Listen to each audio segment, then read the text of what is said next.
What is going on, everybody? We are back with another CCW review. I am Nick. And I am a disgruntled Joe. And we are here to talk about Forbidden Door 6/28, 2026, into 6/29 for that matter. Yep, it's Monday morning. Because Barely. Tony doesn't know how to book a fucking shorter show than 6 hours. Listen, I don't feel bad for you. You shouldn't. Because You really shouldn't. I watch one pay-per-view / any kind of wrestling show a month. And it's 6 hours. Now, Yeah, you didn't have to sit through Night of Champions yesterday because your wife wanted to watch it. You can say no. That's when you go in the bedroom. I parallel played. I sat here and played Elliot, the Millennium Tell. Although I still have to hear it. these long ass shows, listen, if we weren't doing podcasts, I would still buy and watch these, but I absolutely would be playing video games while I watched them. True that. Not because I get bored or anything. I actually was thoroughly enjoying most of tonight. I think there was a 2.5 match slump, and I say half because I think I enjoyed the women's world title match a little bit more than you did. It had, yeah, you did for sure. But it was had like a pre-match lull for me. But the other two matches around it definitely were kind of for me. Yeah, understandable. The bad thing is we knew they weren't going to be good. Yeah. Well, we knew one of them wasn't. We knew one of them wasn't probably going to be very good. The post match of that one was pretty good though. Yeah, we knew one of them. I don't remember which one it was. I didn't think the tag team match was going to be good. The tag title match. I enjoyed the tag title match. My 3-match slump was it wasn't even a 3-match slump. There were just 3 matches. It was the Owen Hart finals, which that was the half match. The Monet and Maya World. Yeah. The Shota Umino, whatever. Dyslexia. Fuck you. Versus Pac. And then Mox versus Bandito, even though that did end up being better than what I thought it was going to be. It wasn't as slow and plotting and Randy Orton like as we thought it would be. Right. Now there are definitely some other orders that I would have done some things. I think they were smart to start it off the way they did though. They hit the triple threat tag match at the very start of the show, which really set the tone, and then it was fast and it was chaotic. It was an elevated Young Bucks match, but it was still mostly a Young Bucks match. Right. Kenny Omega versus Zack Sabre Jr. Ended up almost being my match of the night. They fucking killed it. And it would have been had we not had a surprisingly entertaining cage match. Yes, the cage match is my match of the night. It's going to be mine too. It was just... Listen. Awesome chaos. The very first thing Joe and I said was to each other on Discord, because we messaged through each other through these shows, and I even told him we told each other going into it that we weren't looking forward to this match because there's not going to be a whole lot of space for them to work. And listen, let me tell you, they found a way to make it work. Match together. Whoever put it together, whoever the producer was, good job. Yeah, because that was still a finite amount of space for. I counted them. 15 motherfuckers were inside that cage between the 2 camera guys, the referee, and the wrestlers. Yeah. And they made it work. But we'll get to all that when we get to all that. Starting off with the pre-show, the first buy-in match, Daniel Garcia, Drilla Maloney, ended up being a pretty decent match overall. It was a Daniel Garcia match. It was fine. Drilla knife edge chopped Garcia over the barricade into a fan's lap, which was great. Garcia still seems to be mad at Nigel for some reason. I have no clue why that would be. It's when they were all wrestling for the ROH Pure title. I know. I just don't know why he's still holding a grudge. The motherfucker has to worry about the motherfucker should be worrying about winning a match now instead of worrying about losing a match back then. Storyline wise, guys, I know it's all a booking thing. I'm just saying. I was going to say, and not your winner. Daniel Garcia. Drilla hit a nice drop kick and a pop-up powerbomb shortly after that. He went for a top rope stomp. Garcia moved. Garcia then puts him in a rolling sharpshooter. It was actually a really good sequence. Then Maloney ends up hitting the Driller Killer for the win. Overall, pretty decent match. Yeah, there's nothing wrong with it. I didn't care about either participant because one's Daniel Garcia and one's a dude From New Japan. I'll never have to see again. Till next year. Well, maybe. Who knows if he's back next year? No, I'm just talking about when he inevitably signs with AEW. When his contract's up. Seems to be the thing to do if you work in New Japan. Now he'll either be there or NXT. Listen. He already worked for NXT before. I think he worked in NXT UK. That's fine, but AEW and WWE just seem to be taking turns just pilfering fucking New Japan talent. Yep, that's the way it goes. Buy-in match number 2, Survival of the Fittest qualifying match, Sky Blue versus Micah. And listen, I took the early lead in the pick'em thing. You did. I did. Good job. I loved Sky Blue's entrance and music. I don't know if that's her normal music when it's just her wrestling, but I do like it. I wish she would use it more. I don't have a whole lot of notes for this match. Micah did reverse a Hurricane Karana on the outside of the ring into a powerbomb onto the apron that was really well done. Yep. She hit a floating brainbuster on the apron as well, and then hit a Mikanochu driver for the win inside. And that's how she won the match. I thoroughly enjoyed this match. Yeah, it was fine. There's nothing wrong with it. Honestly, pretty solid wrestling on the pre-show. Yeah. On Dynamite, we're getting.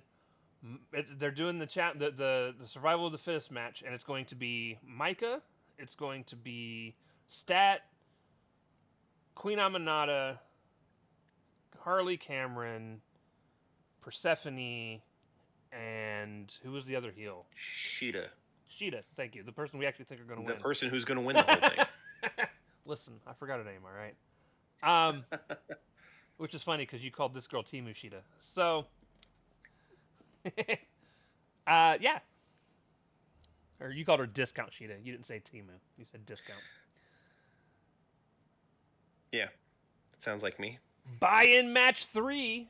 AEW Women's Tag Team Championship match. Listen, okay, so this is Divine Dominion versus Olympia and Thunder Rosa. This match ended up being way better than I expected with Thunder Rosa being involved. She tried to fuck it up near the end, don't get me wrong. Yeah, she had her normal messy spots.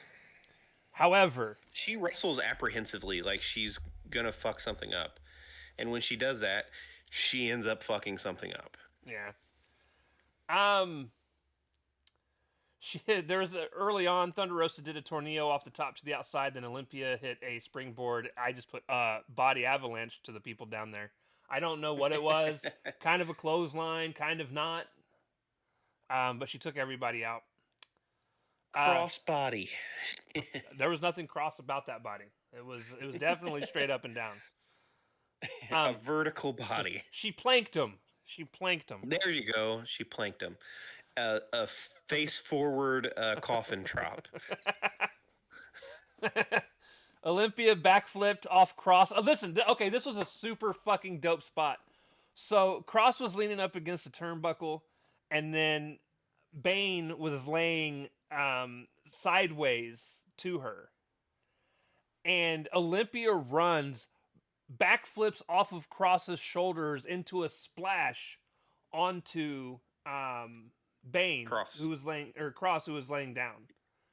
And then, no, because it was Bane that was laying down, onto Bane. No, yeah, it was reverse of that. She lands on Bane, and she wasn't the legal person, so she didn't get a pin, but then Rosa ran and jumped off of Olympia's back to hit a missile dropkick into Cross, who was still sitting in the whole fucking sequence was really, really dope. And I was thoroughly enjoying it. And then, shortly thereafter, Lena Cross hit a pump kick onto Olympia that I thought might have killed her. It connected hard. You gotta lay it in, man. Oh, and she did. Boy, did she. Megan Bain. hits a top rope Hurricane Karana, which I don't think I remember ever seeing this big ass Amazonian woman do. We're not I talking. thought she was gonna break her. I thought she was gonna break her fucking neck. She landed it. She landed on her feet and Yeah, everything. she did.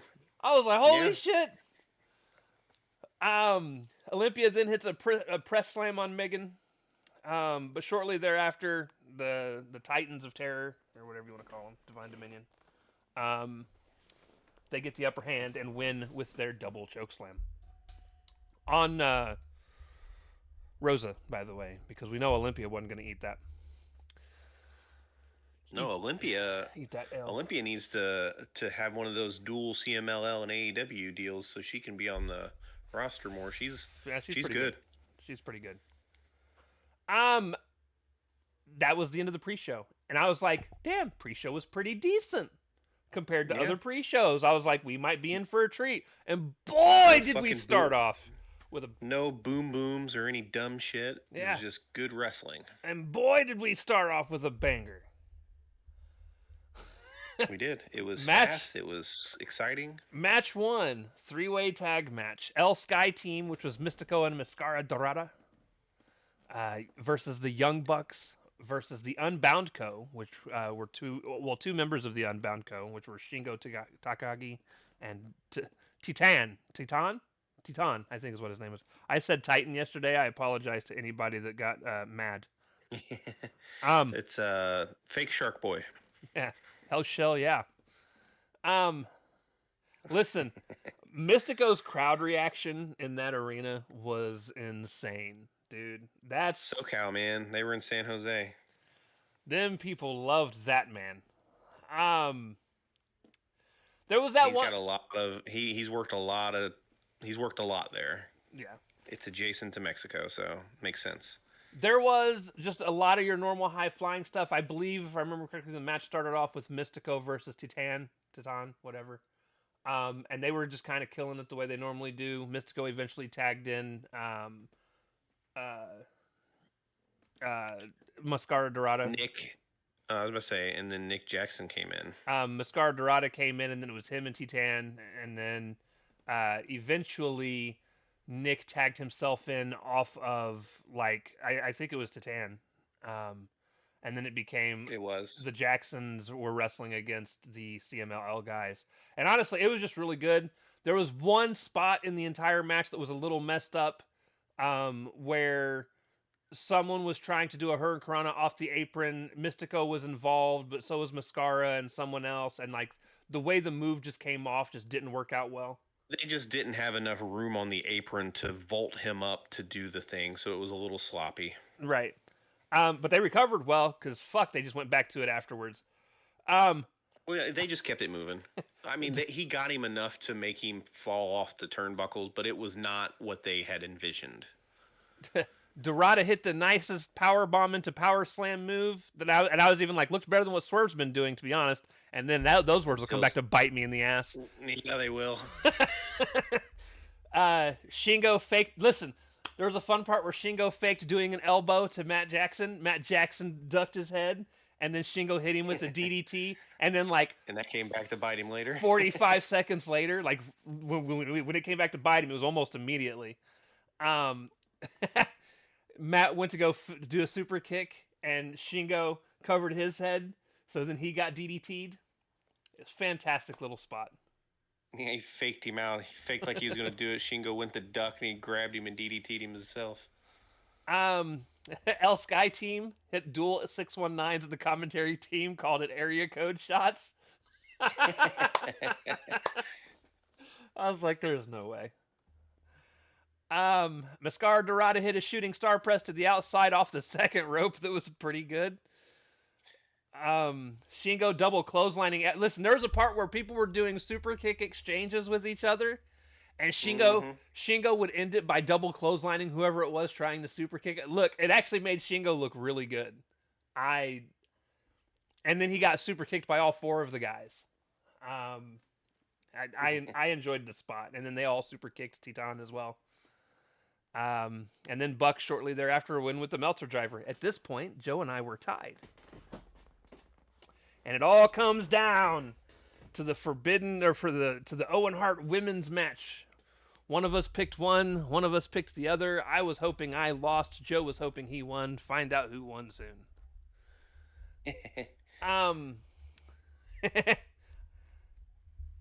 I really enjoyed this tag match though.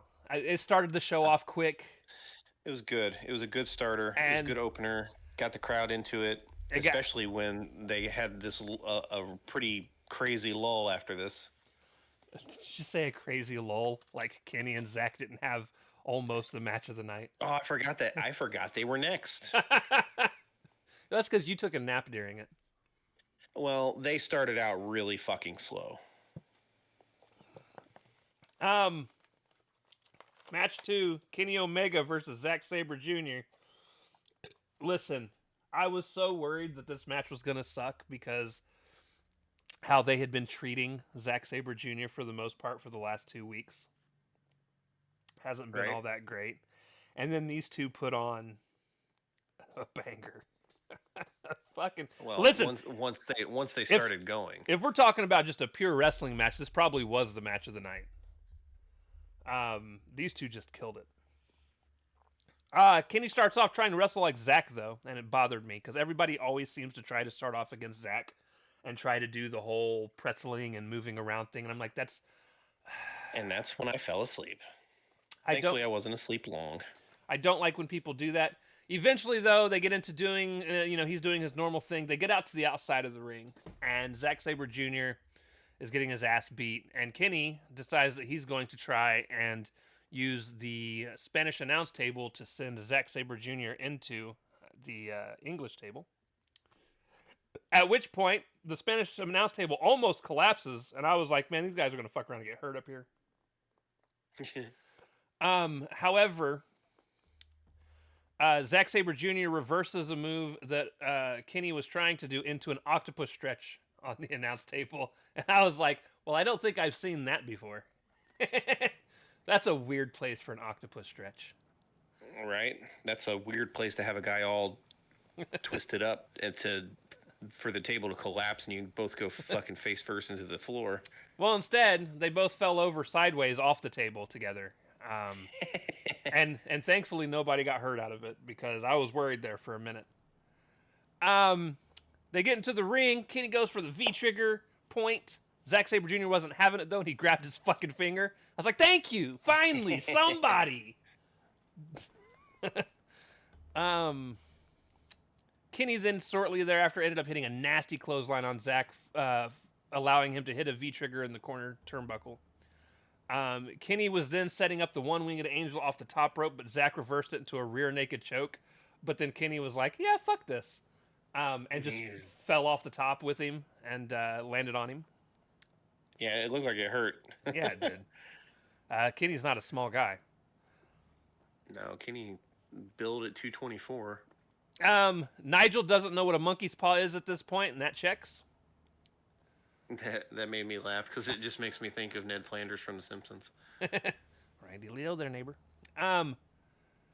Kenny ends up spiking a nasty pile driver on Zack Sabre Jr. that looked like he actually dumped him on the top of his fucking head.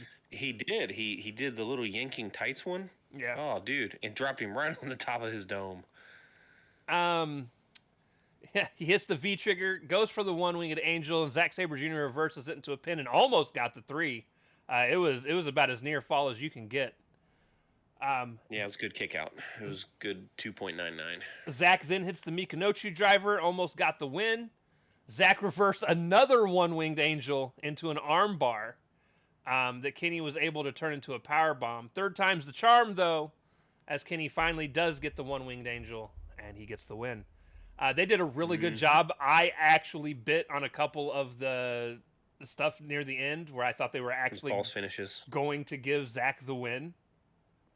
But well, they treated him like shit in the fucking build-up, so it would have been nice for him. Yeah. But no, they got plans for Kenny at All In, so I'm sure they're building him up for something. Yeah, he's gonna wrestle Swerve. Yeah, think so? You think I'm playing, people? Yeah, I'll take it. Nah, you know who I want to see him wrestle against at All In? Talk. No. I don't want Kenny to go for a title. I just want him to have a really good match with somebody because I don't think there's any title I want to see him go for other than the AEW World Title, and it's obvious he's not going to go for that at this pay-per-view. Very true. I would, however, like to see Kenny somehow get put into a match for whatever reason, storyline-wise, with Adam Page. I was gonna say Hangman. They've had really good matches, so that's good. Maybe that's Hangman's redemption back. It could be. But we've got a redemption pay-per-view first, so we'll see how that all happens. Oh, play on words. Yeah. Match 3. AEW Continental Championship match, Jon Moxley versus Bandito. Oh, real quick though, before we do get into this, I really did just enjoy that match, and it at that point was my favorite match of the night. I believe by the end of the night, it ends up being my second favorite match of the night, probably. Yeah, my two favorite matches are probably the last two matches, even though I have a lot to bitch about. For the main event. Yeah. And I would normally bitch about probably the same things you do. You will, but I will probably combat you on this one. So we'll get there. Match 3, the Continental Championship match, Jon Moxley versus Bandito.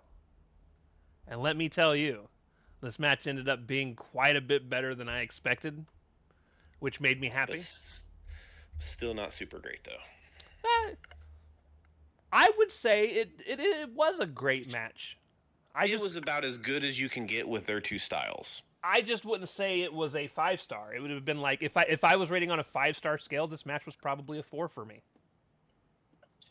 Yeah, I give it a 3.5 to a 3 3/4. It was fine.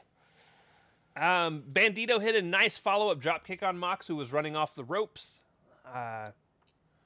Really early on in the match. There was a spot where they were doing the normal things that Bandito usually does with other lucha wrestlers, and Moxley even dove through his legs, and it was so goofy seeing Mox wrestle as a luchador and actually having fun with it. There was one point where Bandito goes for a running splash into the corner, and Mox just kicked the shit out of him midair, dude. Yeah, he did. He fucking just completely rejected the dude, man. 2 feet right in the fucking chest. It pushed him down. It was fantastic. I was saying, then pushed him off. He flew backwards. Yeah, he did. Mox ended up hitting a pile driver on the steel steps, which busted Bandito open. At this point, Bandito almost had his mask accidentally ripped completely the fuck off because Mox went way too far. Yeah, Mox went a little overboard. You could tell because he tried to course correct by pushing it back together, but also trying to look like he was fucking. It was terrible. That's not how rips work, Mox. Unless you had some thread and a needle out there, bro. You can't undo that shit. After that, though, Bandito finally started getting some offense. After he reversed, or he didn't reverse, he took a Mox 10 punch and then finally powerbombed him afterwards. At one point, I couldn't quite tell if Mox was bleeding or if it was just Bandito's blood on him because there was a lot of it. Yeah, Mox bleeds at the slightest sneeze. He sneezes and it's fucking... Yeah. Say anything cross to him, it busts him open. Mox ends up clotheslining Bandito out of the 21-plex and then hits him with a Death Rider, but Bandito kicks out. Bandito hits a backflip, fall-away slam on Mox from the top that I was worried about. I'm always worried about when he goes to do this fucking move, but it always works out. Yeah, that move is... Well, gravity. Gravity, thankfully, does its job there. Yeah. Bandito went for another 21-plex, but Mox was holding on to the top rope and had his back arched a little bit more than normal. So Bandito fully flipped through, landed on the apron. Flipped through on the apron, yeah. And then got dragged inside the ring out of a rear naked choke through the ropes, which was really cool. Yep, that was pretty much all, but... And then this is where I got annoyed with the match. I think it's a good match. Great match. But then there's this, a lack of logic that kicks in, where Bandito stands up with Mox out of the move. Mox still has the headlock in. Bandito starts working his way towards the turnbuckle. they get within range to just fucking, he could just like charge back and push him into the fucking turnbuckle and it would break the hold. But instead of doing that, he looks, sees how close he is to the ropes, takes 3 steps forward, and decides he's just going to fly back and hope that when they land, it'll make Mox let go. And I'm like, dude, just finish. No, you just lock it in fucking further, dumbass. Yeah, just fully finish backing into the fucking turnbuckle. Like, again, I have no problem with them having Mox win, although I actually think if there was anybody that was going to have titles change hands, this would have probably been a good time to do it, because obviously no other, I don't think any other any titles do it all tonight. No. I mean, it's fine to not have a title change hands as well. I'm just saying, if there was going to be any that it would have made sense, this would have been it. Mox has been holding on to this fucking thing forever, anyways. Yeah, because who the hell beats him At this point? I don't. Yeah, Hangman come back and beat him, because it's got to be somebody on Mox's level. They're not just going to have anybody beat him. Yeah. But yeah, Mox ends up tapping out or passing out. I think it was passing out. You mean Bandito? Or yeah, Bandito ends up passing out. Mox wins. Post match, Mox actually picks Bandito up, like he shoes off. yeah, he like shoes off fucking Brody King, because Brody King's out there with him. He's like, "Yo, chill, man, back up." And then he leans in. He gives Bandito a quick little handshake, tells him he did a good job, and then walks off. Again, right. I understand the confusion as well, because, you know, for a long time this was a heel group, and now it's suddenly a babyface group, and then, you know, a few weeks from now they may decide to be a heel group again, and just the logic is all over the place. It'll be about 2 months. We got about when's All In? 2 months? In August. It might not even be at All In either. It might be the Dynamite after All In. It's going to be a Triple H and a Randy Orton situation. They're going to have him up on their shoulders, and he's going to give them the thumbs down. Good. They could. Oh, that would be lame. Please don't do that. Match 4. Here's where things start to go downhill for me. For a little bit. Only because of this match. IWGP Global Heavyweight Championship. Actually, this match, it was okay. It was fine. It was really long. Yeah, it was. IWGP Global Heavyweight Championship match. Shota Umino versus Pac. It's Umino. This is where he's Red Shoes, the referee from New Japan's kid. I know he's a ref's kid. I don't know people's names. It's Red Shoes' kid. Yeah. I just wanted to point out, I do love about the Death Riders, and I've thought this before, but I almost never bring it up because it's the Death Riders, so it goes in one ear, out the other, but I finally wrote it down.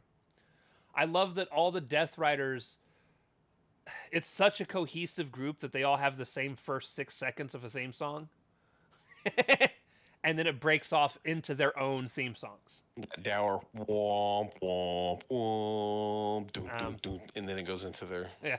So I just love how they do that. And I think groups should do that more often, because this is the first group I think I've ever heard actually do that. DX, they just all had the same fucking theme song. Yeah. But, yeah, no, I really like it. Even though sometimes they're weird and sometimes they're not. What's her face? Marina Shafir's confuses me. Yeah, it doesn't line up as well with the beginning. No, well, it's not even just that. She does not strike me as somebody that should be coming out to hip hop music, right? I don't. It's just weird. It's just weird. Now, Umino did hit some pretty neat moves early on. He hit Pac with a draping DDT from the guardrail to the floor that was pretty nasty looking. Yeah, he kept dropping Pac on his head. Here's another comment where Nigel goes, listen, Nigel said a lot of really weird shit, and I've noted several of them. Nigel goes, yeah, he's mudhole stomping this man if where were they? What was the exact? Well, he's talking about where Pac's from. Yeah, but I wrote it down to you, and I don't remember how long ago it was. Oh, you're gonna be scrolling, sir. It was early. It wasn't that early. Did we really talk this much? Jesus Christ. Yes, yes, we do. Um, hey, there's Japanese TK. Dear God, that's still Yeah. several matches. Anyways, he's like, basically, he's like, where, you know what? Fuck it. There's an easy Google search for this. Where is Pac the wrestler from? Newcastle. That's the word I was looking for. So he goes, Hey. yeah.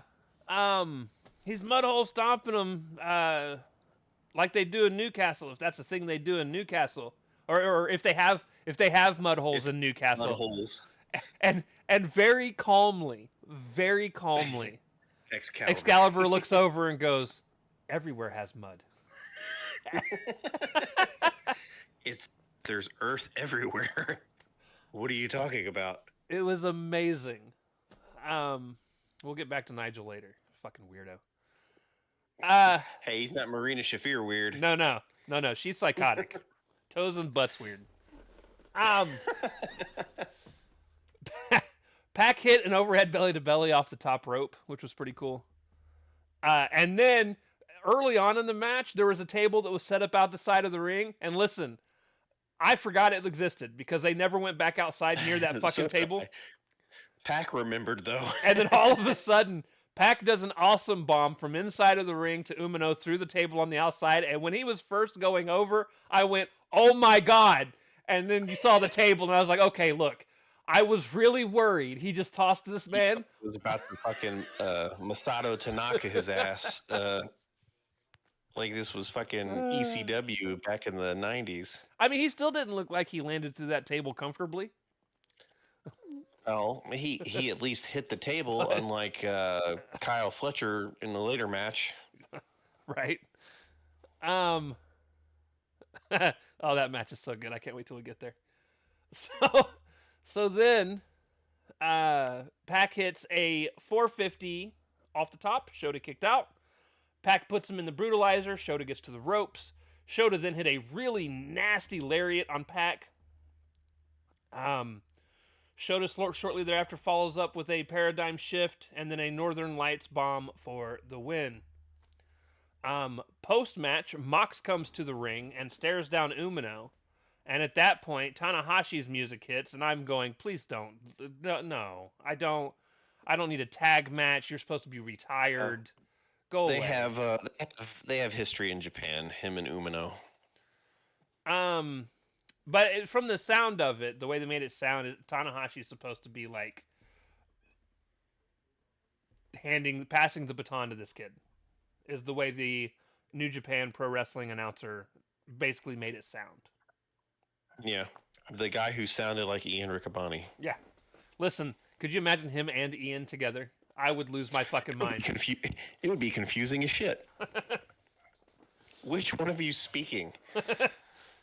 Tanahashi put the global title around Umino's waist after the Death Riders walked away from the situation. And after that, we get to the AEW Women's Championship match, Tekla versus Starlight Kid. And let me tell you, Tekla was underwhelming as fuck in this match, and I don't know why. He just not Tekla. Didn't have any. Starlight Kid. Starlight Kid was underwhelming.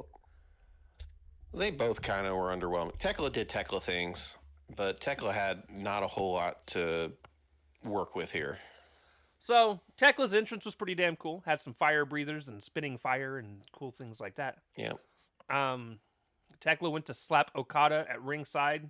The owner of, or the president of Stardom, not the president of Stardom, not AEW's Okada. Not the wrestler. Yeah, not the wrestler Okada. She was stopped by Starlight, who ended up slapping her. So Tekla ended up whooping her ass for it for a little bit. There was a really cool spot though where Tekla went for a running spear on the apron and caught a knee to the face. And then Starlight Kid did a move called the Divine Punishment, which is basically you hold somebody up in a suplex and then drop them on their fucking head. Like a brain buster. Like a brain buster. Now, obviously, they don't land exactly on their head; they land on their shoulders. But even still, this is a She landed high on her shoulders. this was a wild fucking move, and it's not the only time she hit this move in this match. But this is the only time she hit it on the fucking apron, which probably did not feel well at all. Did you know that's the hardest part of the ring? I did JR not. used to remind us of that all the time. Yeah, you know who also I reminds miss us JR. all the time? Simon, who I probably don't got it watch from Simon JR. that much. I don't Probably. I don't anymore, but I don't watch much on YouTube now that I've lost my family pass for the YouTube Premium. I have no reason to watch YouTube. If I'm watching ads, they can go to hell. They can go to hell. Says the man who's about to put this on YouTube. Exactly. Um, Starlight went for a moonsault. Tekla moved, got her spear in, but missed the curb stomp and then got laid out right after. Listen, and then about the time after after this is about the time the match actually picked up, and I pretty much enjoyed the rest of the match. Starlight had a really cool submission called the number 2 on Tekla that She gave her the number 2. was kind of a bow and arrow submission, but also kind of more. It was like it was a muffler. It was the muffler move. Stretch muffler. Yeah. Well, it's a stretch muffler, but then also pulling other body parts around. Yeah, she started grabbing other extremities when Tekla started to reach for things. It was fun. Oh, she used it as a way to also do a helicopter spin as well. It was fun. It was fun. Yeah, she picked her up in the move. So Starlight then hit a second divine punishment in the middle of the ring. At one point, Tekla hit a widow pin that was pretty damn close to a 3 count. Yeah, it was really close. And then Tekla got really shitty and just hit her with 2 curb stomps in a row. Which the second one, she pointed over at Okada and was like, "Hey, you paying attention to this shit?" And she got the win. Post-match, Sisters of Sin come out and hand her some scissors, and I was like, "Oh, she's about to kill this bitch." That is not what happened. Thankfully. No. Instead, She just cut the mask off of her. She cut the mask off of her, ripped it off. But you guys aren't going to see that on Sean Ross Sapp's page because guess what? They filmed it in a way that they didn't show it. And then the ref got a towel to her, so you couldn't see it. At that point, Tekla took the mask, spit in it, shoved it in Okada's face ringside, and then she beat him down with the mask, guys. I want you to know how ineffective this should have been on any human being. It's a mask. It looked bad. He looked bad as a man. Just, yeah. I've been slapped with a trash bag that probably feels about the same as this mask, and I laughed. So I don't know what this fucking dude, like, why a mask whooped his ass. He was selling, but he shouldn't have sold. So it made him look like quite the weakling. It did. I hope Tony paid him well. Well, the payment is the promotion, as AEW is the much bigger promotion. Yeah, but you're going to have to pay me some money if I need to look like a bitch by getting hit by a mask. Yeah, I'm sure there was some revenue sharing with buys and all that. They're not getting their talent for free. After this, AEW Men's Tag Team Championship match, Cage and Cope versus the Dogs. Now, the match and wrestling itself ended up being better than I expected. This was like an I won't even say elevated. This was like a TV match on a pay-per-view. It felt like it could have been something they could have just put on Dynamite and we could have just moved the fuck on. Honestly, the Ciampa and Jericho feud has gotten a bigger build than this thing. I don't know. We've gotten a lot of backstage moments with... Yeah, we did get some fights and stuff. But I don't know. It just felt... I don't know. It just felt like they were both... It just felt like both teams were just passing time to what they're actually going to get into at some point. This was about the time you messaged me and you said that you felt like a lot of this show had been... didn't feel like a pay-per-view. And I think I know why. And I told you we were going to talk about it.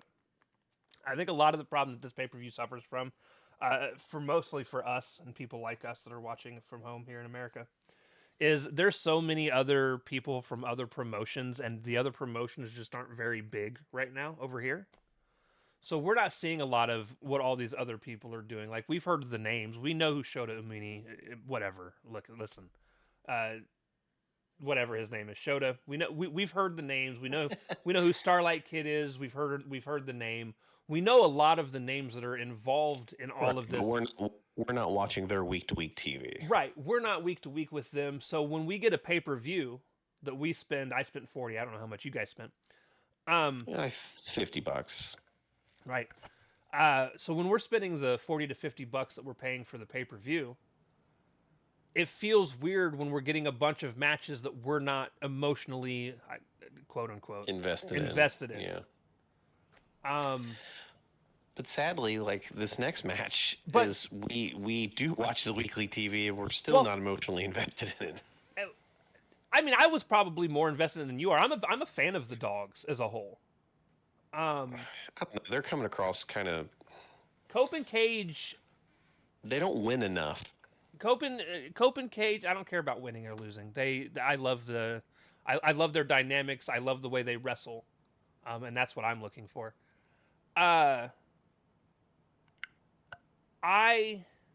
Cope and Cage. Obviously, I will always love. I grew up with them guys.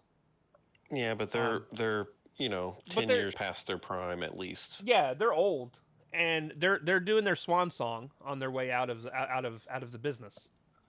Yep. And I'm glad AEW is a place that they're able to do that, because they'd have never done this shit over in WWE. I'm glad they're able to move still, unlike the Hardys, who make me. It's painful watching them walk. Especially Matt, dude. He's landed on his ass bone so many times in life that, like, he is at a permanent hunch because he can't stand up straight because his spine. It's a rough one. Anyways, so the match, tag team championship match, Cope and Cage versus the Dogs. Dogs came out to people holding old school fucking flash photography cameras and taking pics of them. At which point they beat the cameraman up. I was like, that's a Dogs thing. Cage beat up the production people.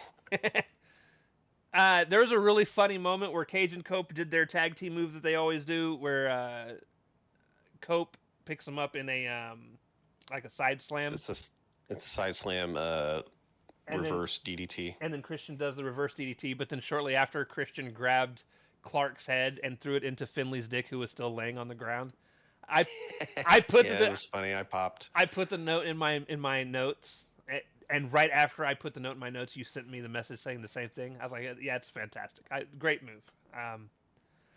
We get the dumbest move of the entire night. The entire night, and I mean this, where Finley and Cope decide they're going to try to spear each other, or no? Yeah, it was so stupid. Was it Finley or was it Clark? Because Clark's usually the one that does the spear. Because Connor the spear, yeah. So yeah, Clark Connor's the spear. Clark and Cope go to spear each other, and I'm like, the fuck is this? Yeah, fucking idiots, dude. And then somehow during all of this, and I missed this, I have no clue how it happened. The ref is laid the fuck out. But with the ref being laid out, they bumped into him when they was doing a 3 count thing, and then the ref was just kind of trying to recover. Finley has a shillelagh and just starts waylaying motherfuckers, just knocking people out. And then all of a sudden the lights go out. And I knew it was going to be Bang Bang Gang. Like, because that's who's been feuding with the Dogs as well. But they did the reversal thing. But they go to the ramp, and the Bang Bang Gang are in the circle of light, and it's the 4 of them all doing their taunts and stuff. And I was like, man, it's taking them a really long time to just hit the ring to do what they got to do. And then the lights come on, and they go to the ring, and immediately when the lights came on, it clicked what was happening. And the camera pans, and it's Jay fucking White is finally back. I popped They did. This is the first return they've had like this in like 2 pay-per-views, which is weird because they usually have them like Yeah. once a show. Well, nobody's really been out except for him and Adam Cole. Right. But Well, and Keith Lee, but I don't think Keith Lee's ever coming back. I also don't think Adam Cole's ever coming back. So I mean, you know. I know, but I'm holding out hope. I like Adam Cole. I love Adam Cole. I just think if he's smart, he won't wrestle again. It's not worth almost killing yourself to keep getting concussions. Dude, he had just the worst time there. Worst luck. So Jay White's in the middle of the ring, and of course Jay White has had a long-standing feud over in New Japan with Finlay. And he's standing behind Finlay, and it's almost like Finlay knew, because you just saw the look on his face go, ah, shit. And he turns around, Jay White hits him with the Blade Runner, I think Edge hits him with the spear for the win right after. Yep. I called him Edge. Cope. What the fuck ever. It's the same name person. Hits him with the spear, gets the win. I was fucking stoked. Bang Bang celebrates in the aisle. And then, actually, before they even start celebrating in the aisle, Jay gets he gets the titles for Cope and Cage and brings them in to hand them to him, and Cage is not having it. He's like, "Who the fuck are you? Get the fuck away from me!" He gets all defensive and stuff, and Cope's it's got to be like backing him off and shit. They're like jawing with each other. Give me one quick second. All right, so yeah, fun match towards the end. Super glad that Jay White's back. I'm curious how they're gonna build that story. I believe we're probably gonna end up with Jay White versus Finlay for. Maybe do you think they'll do Jay White versus Finlay at All In, or do you think we'll get? We'll probably get the groups against each other. Maybe Gabe Kidd will be back by then. Well, it'll be in England, so he'll be able to probably work there. The dogs. So it could end up just being the dogs versus Jay and Juice. Maybe. But Tony, he'll try to cram as many people on that card as possible. Yeah, he will. It's gonna be like a 12-hour pay-per-view. Don't say shit like that. It's gonna start at 9 p.m. We don't need old Vince McMahon WrestleMania style lengths of pay-per-views. I say that, but if they were on Saturdays, I probably wouldn't complain as much. Yeah, you fucking would. It doesn't matter because it still runs late because you work nights. This shouldn't even matter to you now. It doesn't. I just want to go do other things. I'm not going to be asleep at this time, so it's literally not inconveniencing me at all. It's just really long. The one downfall I will say is with them being on Sundays and then them being this late is Kristen doesn't get to watch them with you. And I think she would have had a lot of fun with the end of that show. Oh, I know. I'll be leaving her messages and stuff telling her to make sure she watches it so I can talk to her about it tomorrow when I get home. Match 7, Women's Owen Hart Finals, Mercedes Moné versus Maya World. I personally ended up really liking this fucking match. Again, it was kind of a slow starter, but once it got going pretty good. The thing that ruined this match for me specifically actually has nothing to do with the ladies in the match. It has everything to do with Athena not being the one here. Yeah. And I know shadow that was cast over that. Yeah, because we were talking back and forth. Like, this match was good, but we could have had an all-timer. Right. But and maybe we fuck around and Athena wins the world title next month at the next month's pay-per-view, and it's Athena versus Mercedes at fucking All In. I'm just saying it won't happen. But no. If anything, based on the post-match interview, we're going to get fucking Athena dropping the ROH belt. Maybe. Listen, like I said, if it gets her on AEW TV... Yeah, I don't care. She's had that belt long enough. Yeah, get her off of ROH and on the main roster. Nigel comes up in this match. Uh, early Good old on, Nigel. we had a really fun spot, like literally right out the gate.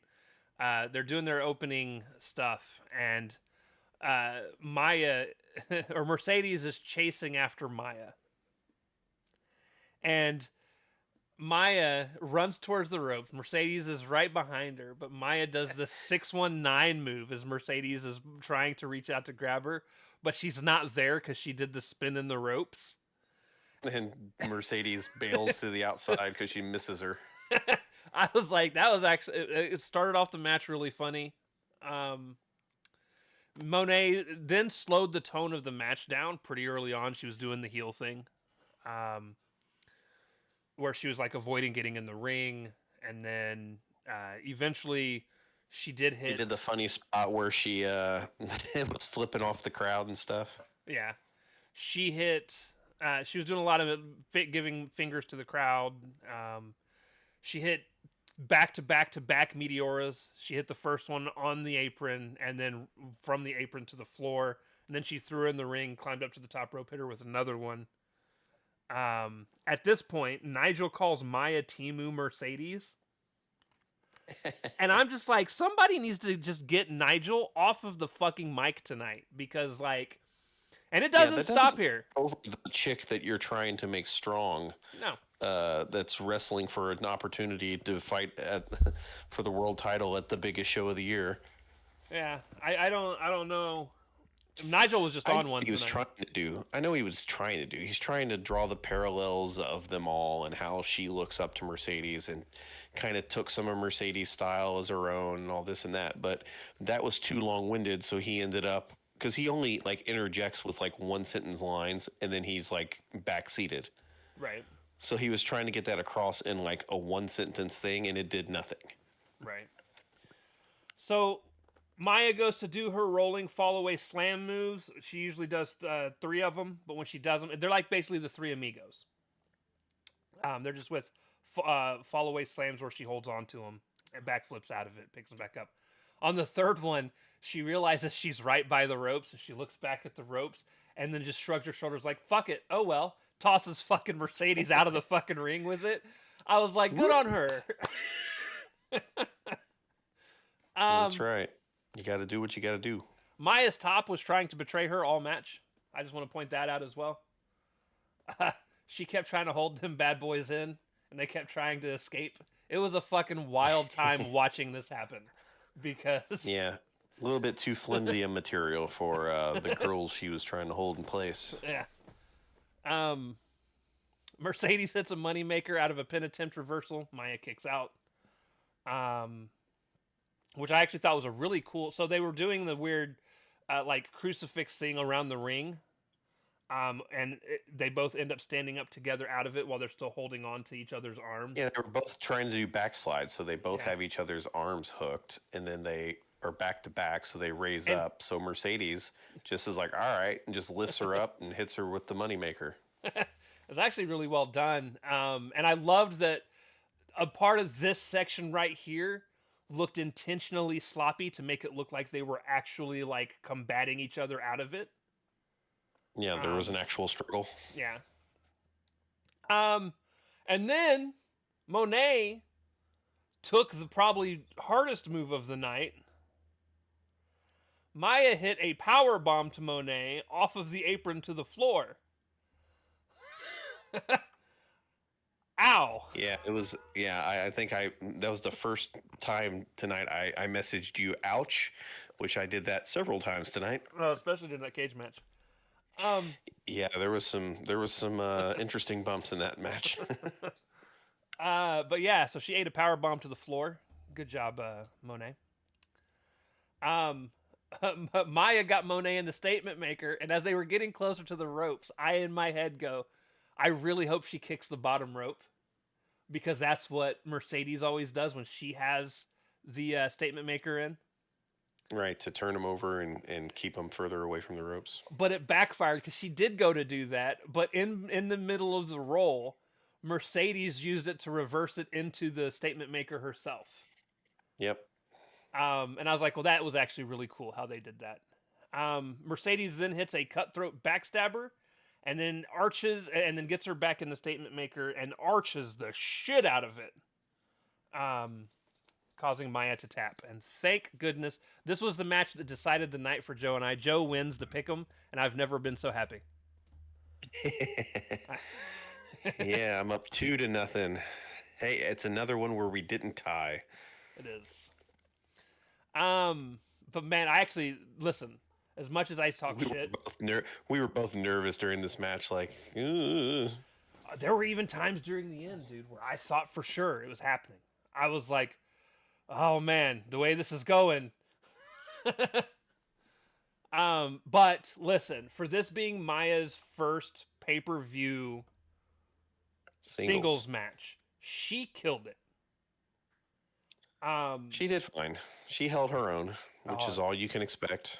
I like how you said she held her own. You're in the minority there, buddy. People are still on the sympathy train. No. And rightfully so. She's experienced some stuff. And it's not even that. Most of the people, I was on Twitter, a lot of people were saying this was their match of the night for the whole night. A lot of praises going towards Maya's way as well. I think they're overreacting. I think she's fine. She's good. Listen, but we're trying to crown this chick before she's done anything meaningful. She didn't get crowned though. She lost. Well, I know, but they're like, she was a tag team wrestler until they needed a body, and then she had some tragedy happen into a tag team because her and Maya didn't come, or her and Hyan didn't come over as a tag team. They were both singles wrestlers. And then the former WWE chicks backed out because they were like, "Not for me, brother." And then they got thrust forward. But now, I'm just saying where she was booking wise. I still need to see more from this girl, but I'll tell you what, I think she killed it tonight. I by the end of the honestly, it was Monet that dragged any part of this match down, whether it was doing the stupid heel thing that I'm getting tired of. No, and I get that, but she's still a little sloppy. She's still got some growing to do. So, I mean, I'm not ready to crown her the next big thing. Again, she looked crisper than Monet did tonight. I disagree with that. I watched Monet try to powerbomb somebody that she shouldn't have. Maya didn't do that at all. Yeah, Mercedes is prone to that. For some reason, this chick thinks she's Brock Lesnar, and she is actually fucking Michael Cole in regards to physicality. Like, you can't lift up people heavier than you. No. Stop it. But, all that being said, I still would have rather this been Athena and Monet, but I'm still glad that this ended up being as good a match as it ended up being. Agreed. Speaking of Athena, backstage, Athena is with Renee. And she said clearly the better woman won tonight. And Athena said that she's the greatest champ of all time, yet all of her pupils just end up being filled with disappointments and full of regret. She ends up being full of regret. She said that Maya thinks she's the it girl, and the it girl belongs at the back of the line. Really good segment from Athena, per the norm. Yeah, it sounds like they're about to book Maya and her for the ROH belt.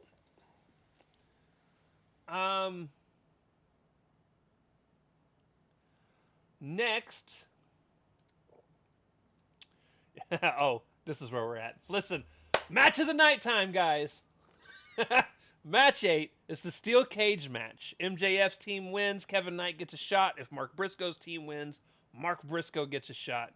And it's MJF and the Don Callis family versus the conglomeration Konosuke Takeshita and Darby Allin. And let me tell you, also, very first 30 seconds of everything happening, I get worried because they called this cage the Death's Door.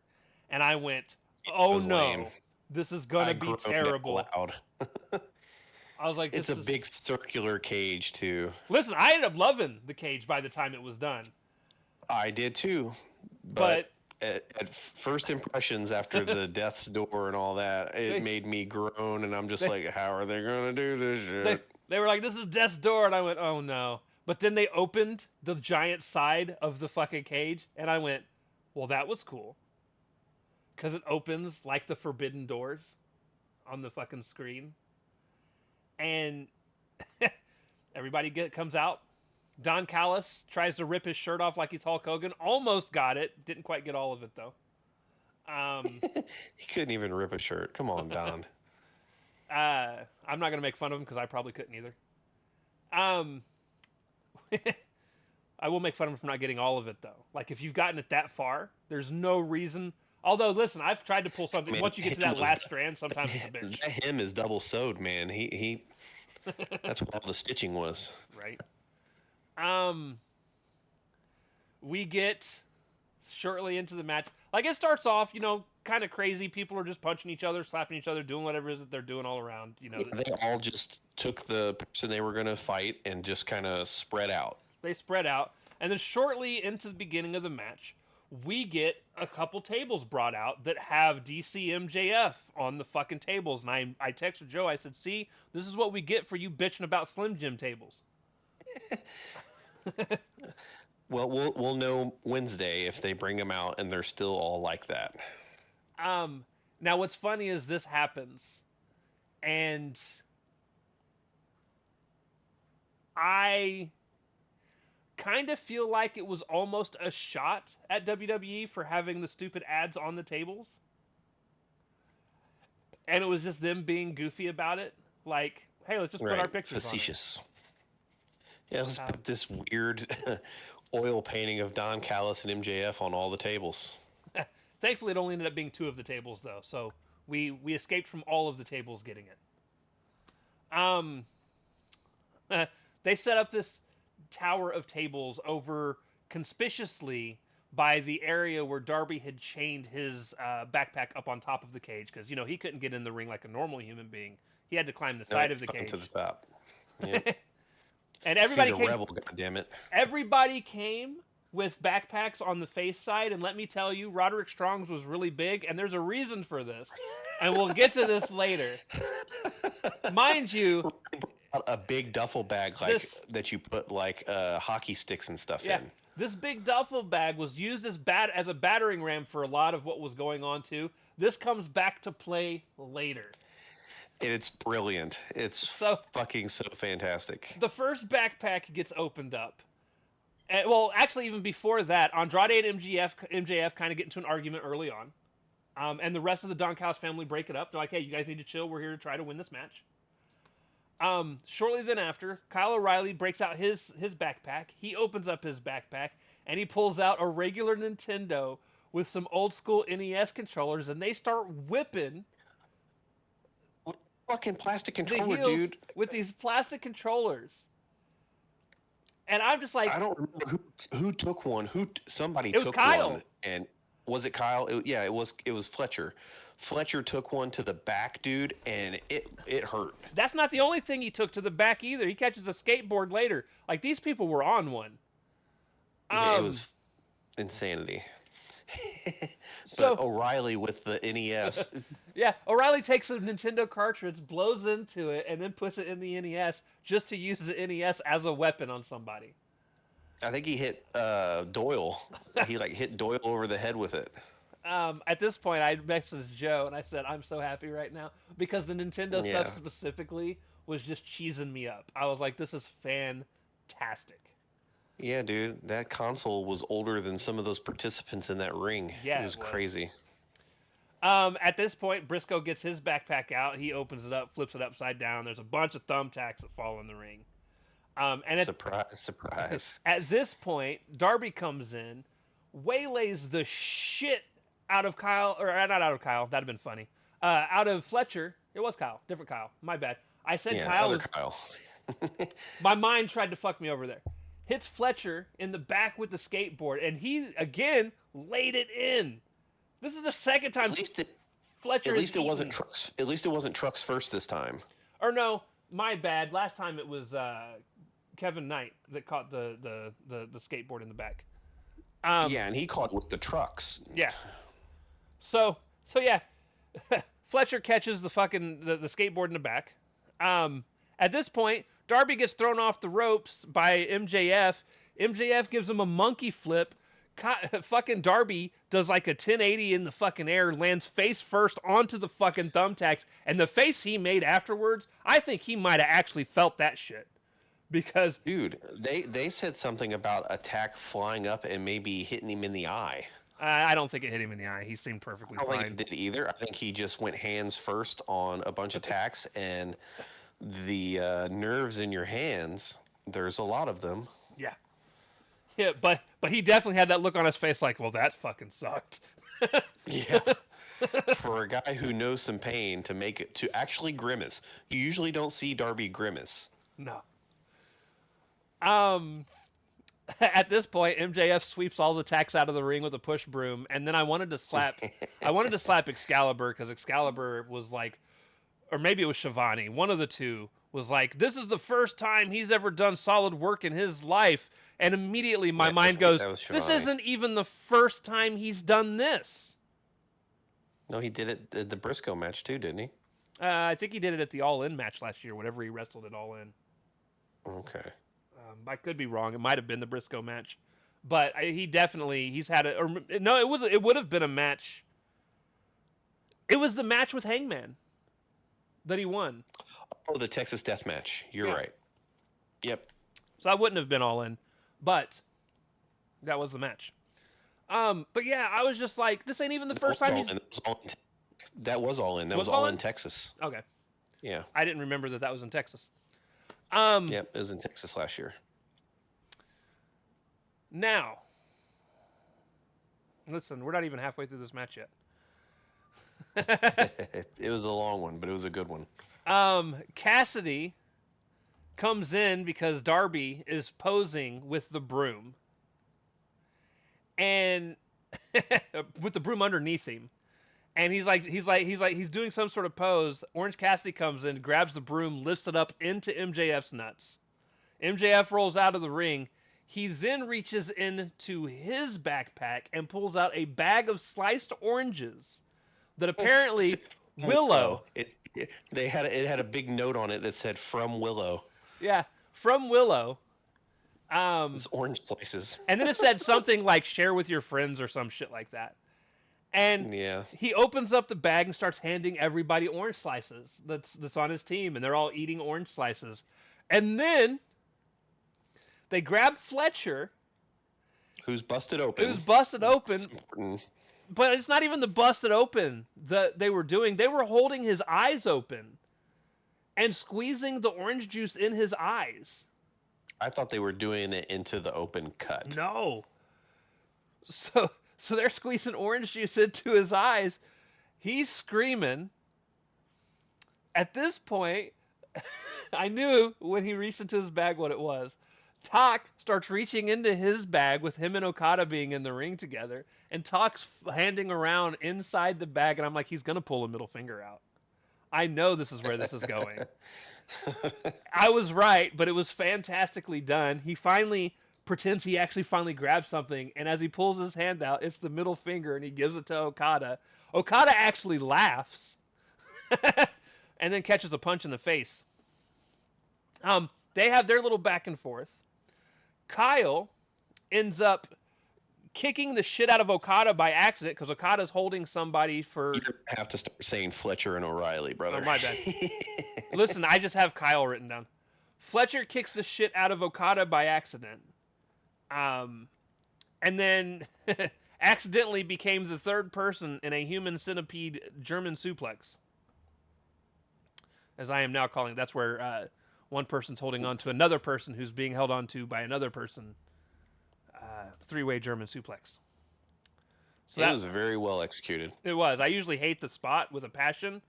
But they nailed it, so I was like, we'll go with it. I think what we've done is we hate when the women try to do it because they can't muster up enough strength to get the second person over cleanly.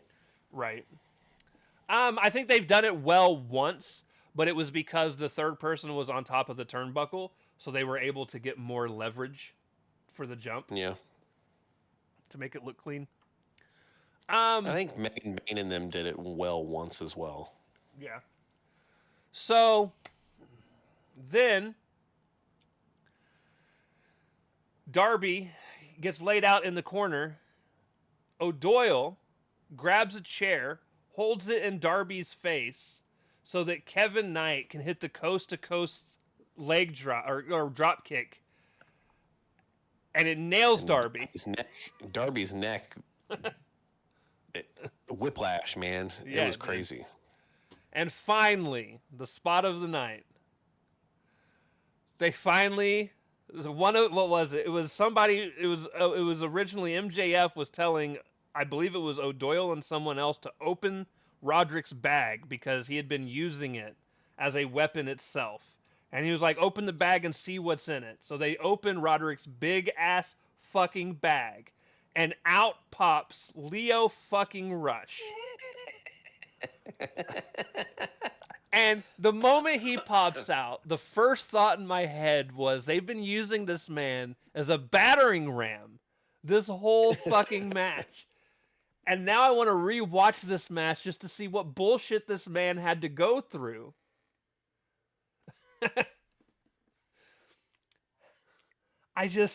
He gets out and he just starts whooping everybody's ass, doing the Leo thing, and he gets in the ring and he starts running around in circles and drop kicking people and shit.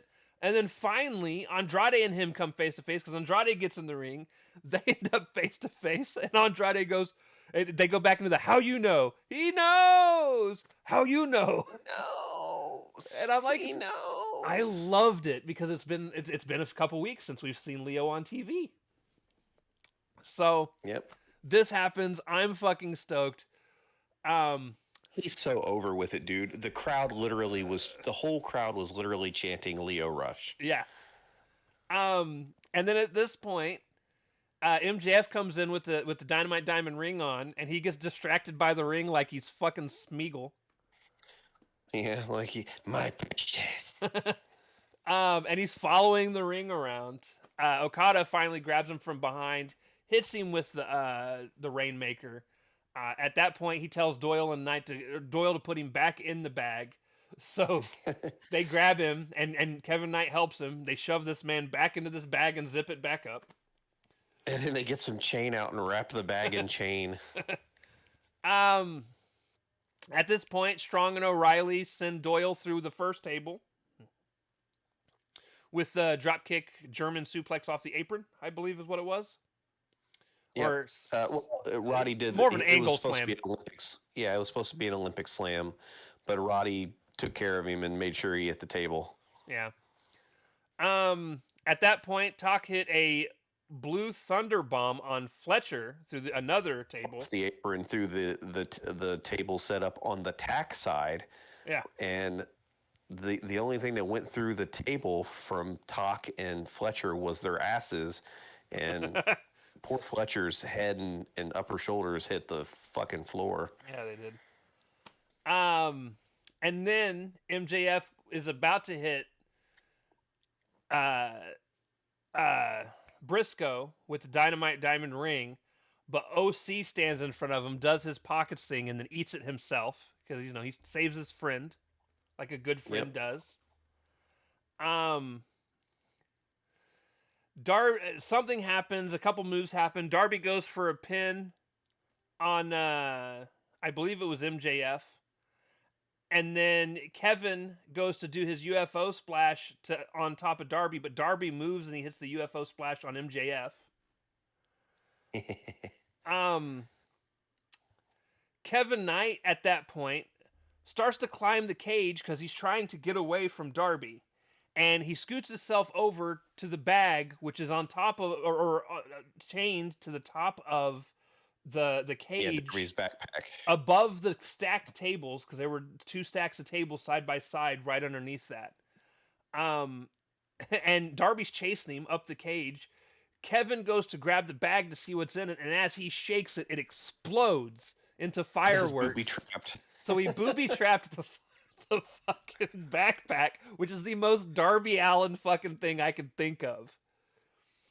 And Kevin, it explodes, he flails, falls off the cage, lands through the table. And honestly, He breaks the first stack of tables and just lands on top of the second stack. Landed hard on the second stack of tables. He did not get through all 4. No, he he got didn't. through the 2 initial ones and landed on the hard on the second layer. And he's not exactly like a Darby-sized person. He's got some meat on him. He's over 200 pounds. And he's probably about 210 pounds. These tables, I am the tabled his ass.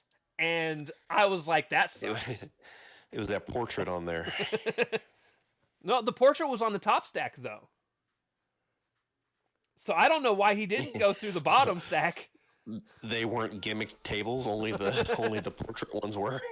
I mean, I still think though that's a pretty far fall. I don't know. It was just weird. The first set broke his fall enough to where he didn't have enough momentum to go through the second. That's probably more likely. Because the fall was not as far as you think. The fall itself was probably only about 10 feet, if that. It wasn't even 10 feet. It was probably about 3 feet. Well, it was more than that. It was probably about 6 to 7 feet. But that's still a longer fall than I'd be willing to take. But you need a little more ass on you to break 2 layers of tables only falling from that high. Yeah. At that point, Darby just shrugged it off, and then Coffin dropped onto the other stack of people that were that were nearby. Mm-hmm. And then, oh my goodness, Doyle was laying in some chair shots into Briscoe, my boy. Yeah, right in the back. Oh man, I felt bad for Briscoe. That shit, gimmicked or not, they were rocked to fucking Mankind's head, fucking worthy smacks across his. No, he was back. laying him in. That was legit chair shots. At this point, MJF. Oh, this was like my favorite part of the match, though. It made me so happy. MJF wants Andrade to hold Mark because Doyle was going to hold Mark. And Andrade's like, I don't want to do it. And he's like, do it anyways. And Andrade's like, I don't want to do it. And then finally he's like, I do it anyway. So Andrade's like, fine. So he grabs Mark Briscoe to hold him so that he can do the Dynamite Diamond Ring thing. And as he's coming in to hit him with the Dynamite Diamond Ring, Andrade actually lets go of Mark and does his spinning back elbow and plows it through fucking MJF. Yeah, you rocked him. And at that point, he just yells out, fuck you. Doyle then starts to get in Andrade's face, and he's like, come on, man, what was that for? And he's like, dude, leave me alone. And and Doyle keeps like, he's like, nah, man, like, come on, dude, like, we're supposed to be helping him out. And then Andrade's just like, fuck it, kicked him right in the dick. He rips off his MJF DC family shirt that he had on top. He rips off the fucking button-up shirt that he had underneath it to expose a shirt that said, fuck Don and fuck MJF. Yep. And at that point, he backs off. Allows Mark Briscoe to somehow lift Doyle up into the J Driller. Yep. And they get the win. And I was just like, by the time this match ended,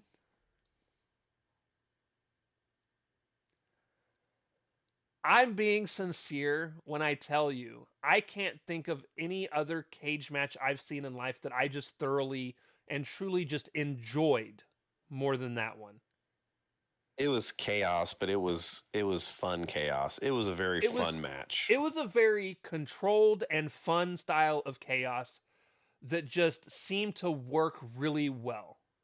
It never, like, they found a way to take 12 people in a match so that there's always something going on, something to watch, and something energetic to have happen, which is honestly a really good thing to have in a match like this.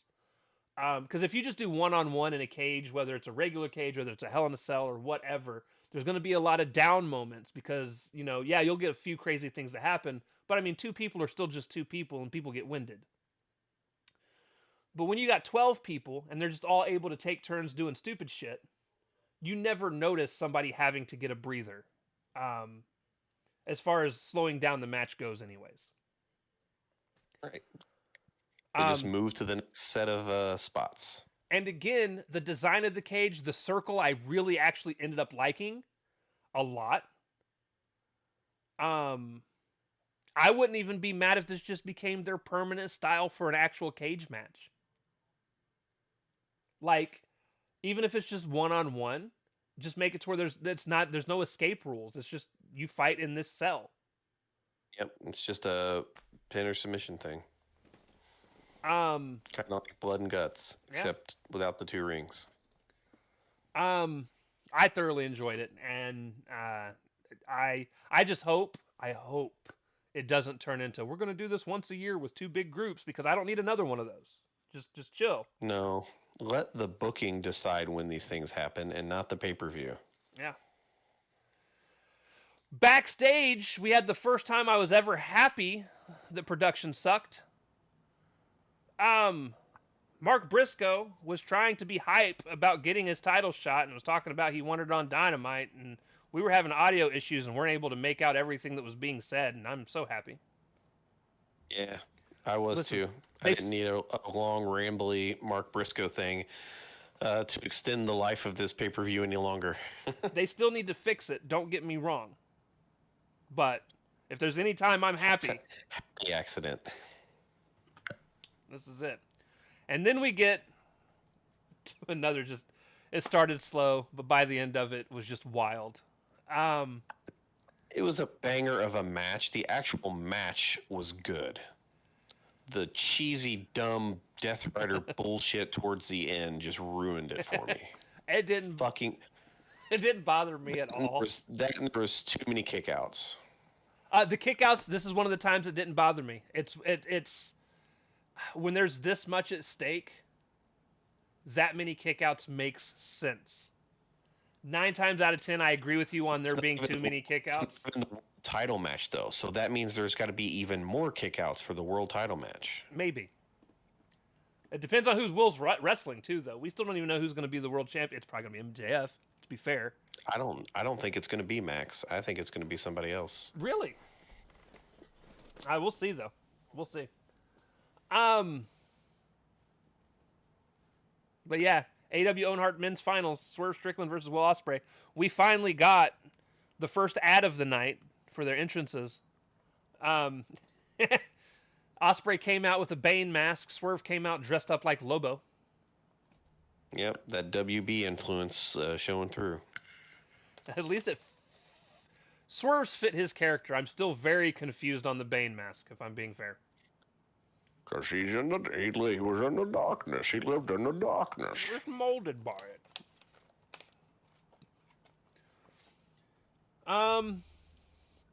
You merely adopted it, or some shit. So,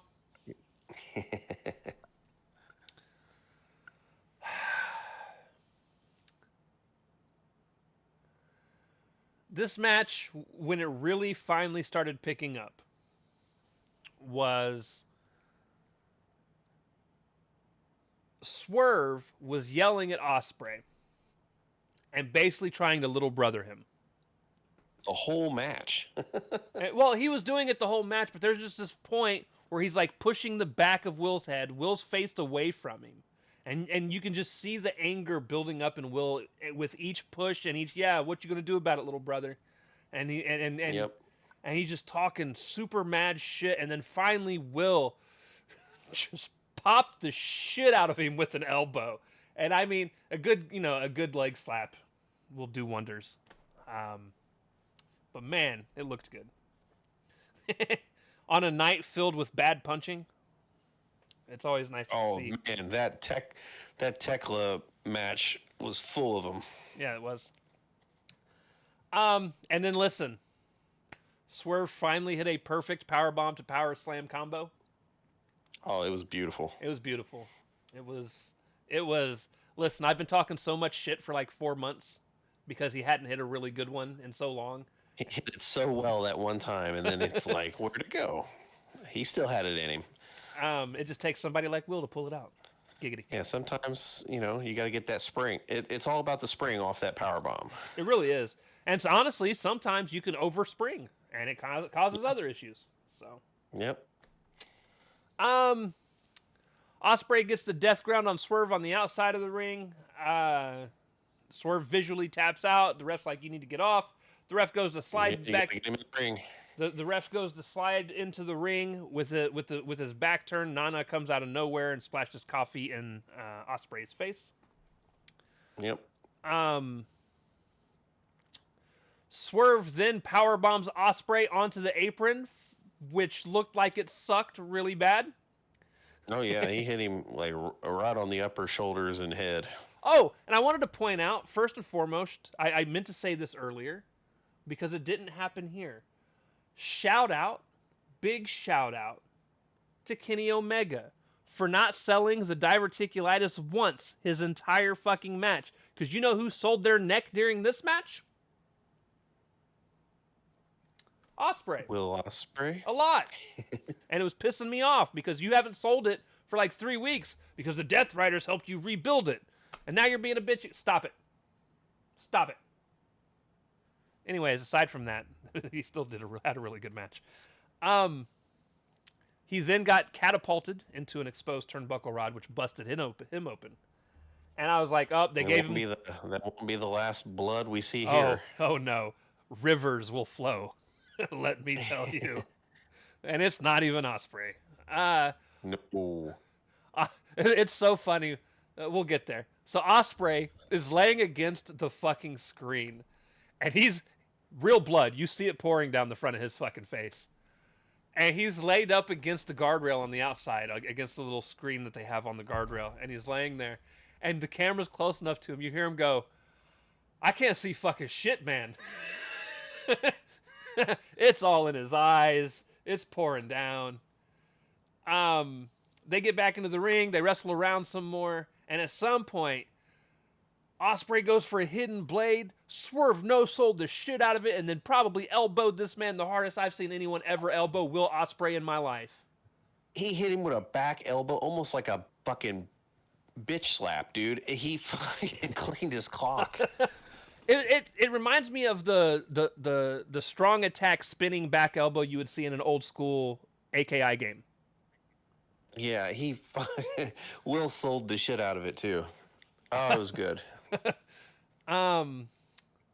Swerve at this point then goes for a power bomb off the top turnbuckle because the two men are up on top of the turnbuckle. They're standing on the top rope. They're standing on it. He flips him up to power bomb him off the top of like Ospreay's like 10 feet in the fucking air, guys. Like this is full standing on top of the fucking turnbuckle into the ring to do the power bomb, and Will reverses it into a Hurricanrana mid-air. Yep. It was beautiful. It was dope. And then he immediately jumped up and did this weird spinning twister kick to the back of the back of Swerve's head. And yep. I was just like, this is what we've been missing, Will. This shit. Yeah, he actually wrestled like Will Ospreay. Except for the times when he was doing the arm, where he was working on Swerve's arm and trying to do the submission bullshit. Right.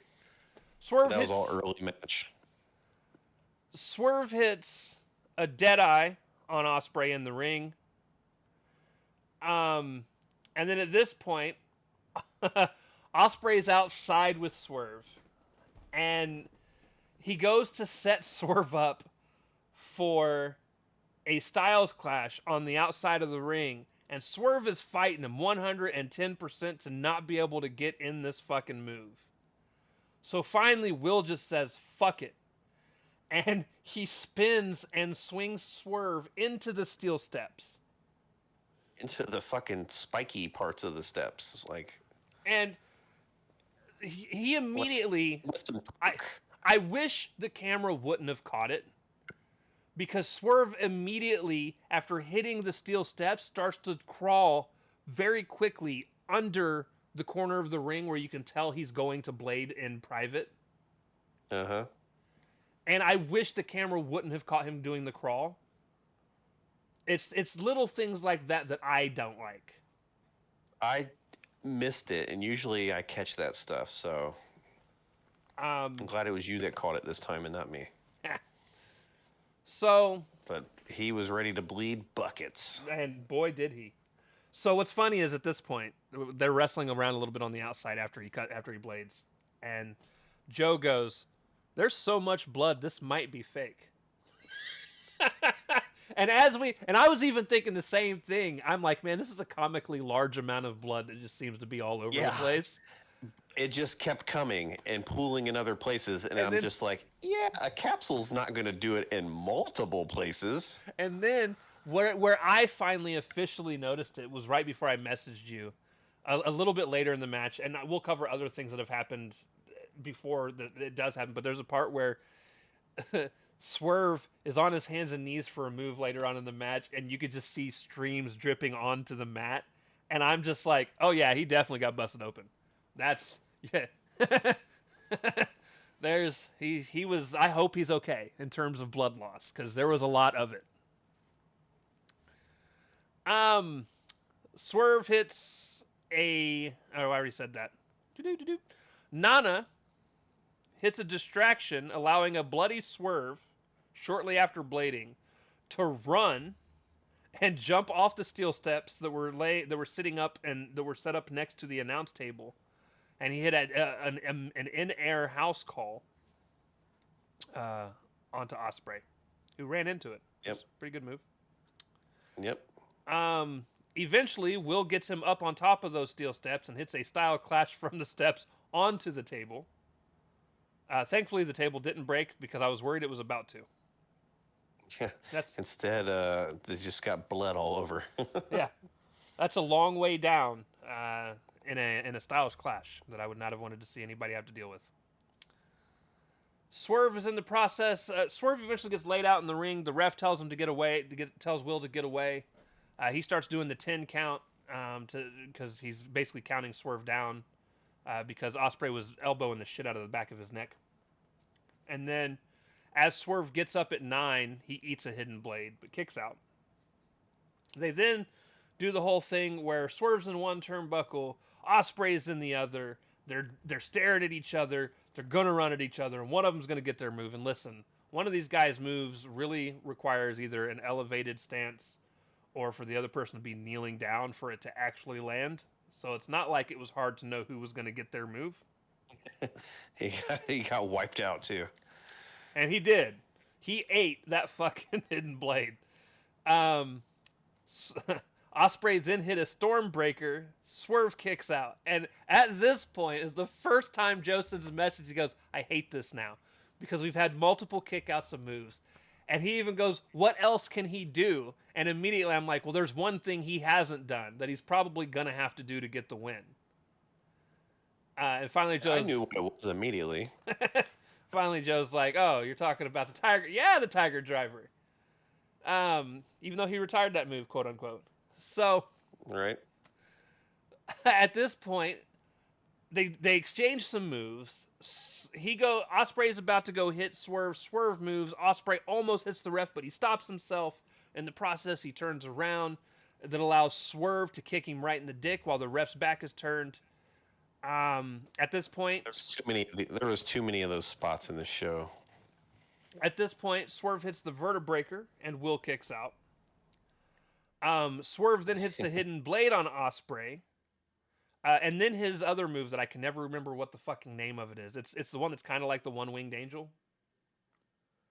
What the fuck does Swerve call it? It's essentially the Pentadriver. Yeah. I guess that's a more apt thing to say. I don't know why. I listen. I just seen Omega wrestle. Fucking Swerve calls it. I just can't think of it right now. Google. What is Swerve's Pentadriver move called? The JML driver. There you go. Commentary sometimes will also refer to it as the big pressure.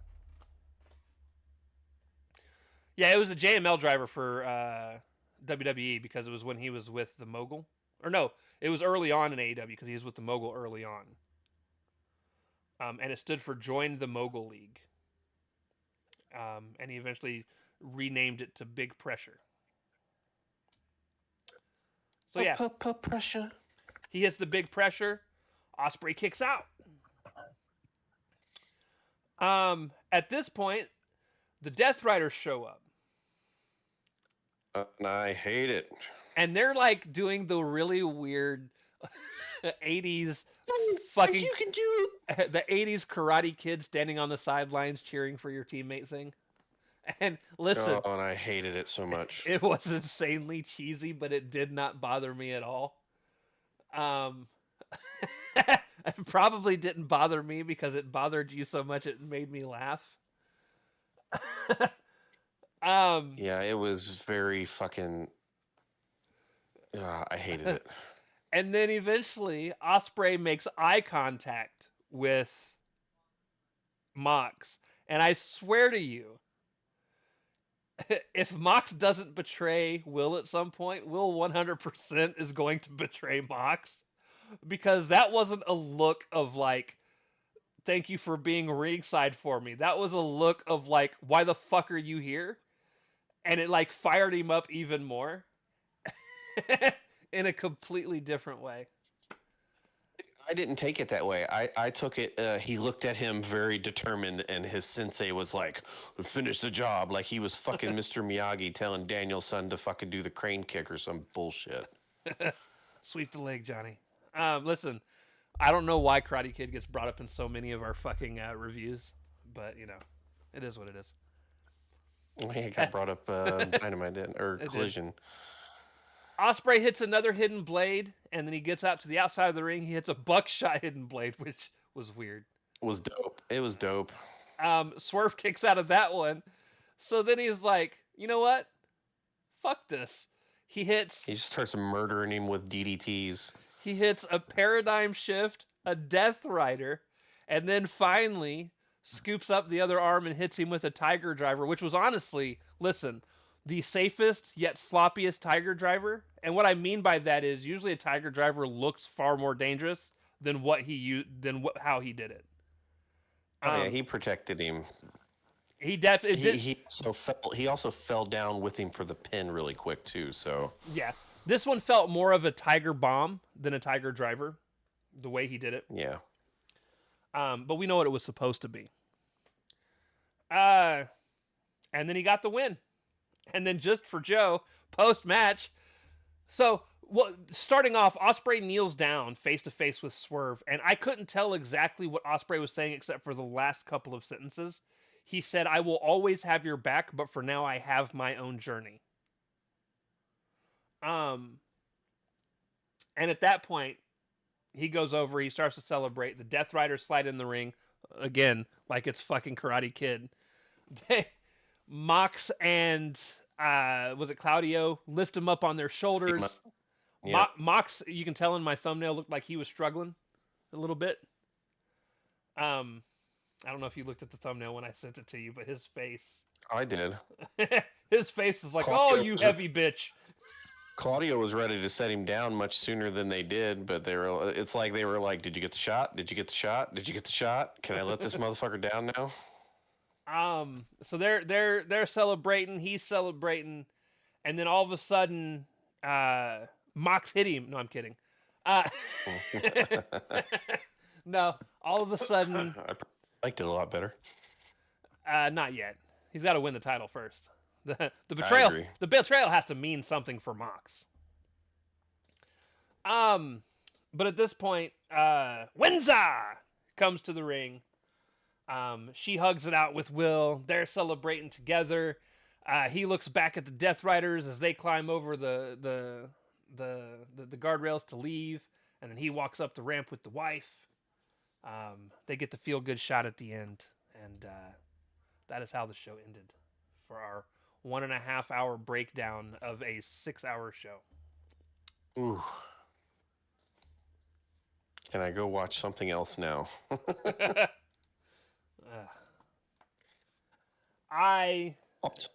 Not the worst AEW pay-per-view. Certainly not the best. It's not the best by any means. Not especially this year. This year they've been stacked. I'm just ready for Forbidden Door to not be a thing anymore. Again, either get rid of Forbidden Door or make the Forbidden Door feel important. Forbidden. By interacting with other brands a month and a half leading up to the show. Yeah. Like, So it doesn't feel so pieced together at the last minute. and don't be afraid to have matches involving people that aren't in AEW. It's okay to have somebody from CMLL wrestle somebody from New Japan. Like, make it feel like a Well, real multi-promotional it show. depends. It depends on if they have good relations with that. I don't know, dude. There's so much political shit that has to go into these things And to make them work in the first place. and here's the things that I am also tired of seeing. I am tired of seeing cross-promotional title matches on Forbidden Door because it almost never leads to a title change. And like, I get it. You don't want your people to lose their title. In a program that's not on your TV. Right. But if that's the case, then just don't have it be a title match. Also, don't be afraid to put Forbidden Door in like fucking Japan, or have Forbidden Door over in fucking Mexico, where other people, like, it doesn't always have to be in America. Like, this is the one show out of all of AEW's that I'm like, fuck, you could do like trade up the places every 3 to 4 fucking years in terms of, well, not. The reason they don't is because AEW is flipping the bill on fucking putting this thing together. Okay. And they're an American-based product. Yeah, and they still do Grand Slam Australia. So I don't, and Grand Slam Mexico. They do have Grand Slam Mexico coming up. Yeah, I know. That could have been Forbidden Door. I'm just saying, there's other. I don't disagree involved. with you. They can go other places, let other people, because like All In, I'm about tired of it being in fucking the UK. We had the 1 year it was over in fucking Texas, and it's like right back in Wembley. Yep, they must be getting a good deal to be at Wembley. It's possible. Or it's just because of the booking decision to put Will over and they want to do it in his home country. Right. Probably be the only way you're getting to sell out that arena again. It's true. It's true. Even though when they sold out last time, it was actually a lot of American people that went over there. Punk was the reason it sold. Yeah. Well, it was a big event that they haven't had a big wrestling show they hadn't had a big wrestling show over in the UK like that for a long time. So the crowd was really amped for it. Yeah. But no, I like I said, this isn't the best show they've had all year, but I still think it was a really solid show overall. I just didn't have as much personally invested into it because it had a lot of people from other promotions that they didn't have any interactions leading up to it. So like, why, like, we had very minimal Zack Sabre Jr. interactions with anyone really, and anytime he was shown on TV, he pretty much was getting bitched out. Yeah. Kenny Darling, stay out of hospital. if it's gonna be a cross promotional thing, make it feel important for all the promotions involved. Don't make it just feel important to you, because if you're just making it feel important to AEW and no one else, then when you involve other people from New Japan and stuff, why the fuck should we care? Yep. But yeah, that's gonna do it. We'll get like 5 views on this video, and that's fine because people don't want to watch hour and a half long fucking review shows. But you know, it is what it is, folks. We don't expect it. We have fun making them, and that's all that matters. Exactly. We're just talking about what we would have been talking about by ourselves anyways. So, true that. With that being said, we love you guys. We'll talk to you next time. Deuces. Later.